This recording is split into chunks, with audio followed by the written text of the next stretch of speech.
नमस्ते, प्रणाम, हर हर महादेव। मैं सिंगर अजय दिलवर आप सभी को एक सॉन्ग सुनाते हैं।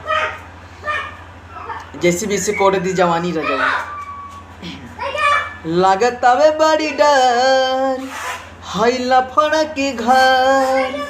एगो बात रउआ से कहतानी रजऊ लागे कोई दी घतई देवरवा। जैसी भी से कोड दी जवानी रजऊ लागे कोई दी घतई देवरवा। जैसी भी से कोण दी जवानी रजऊ। सनी लिवन के फिगर देखी ना पता चहुहानी हो। हर परती बुझेला धरती तोहर खून के गढ़ा पानी हो।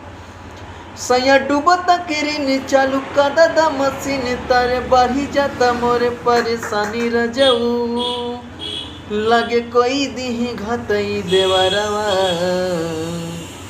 जैसी भी से कोण दी जवानी रजऊ लगे कोई दी घतई देवरवा।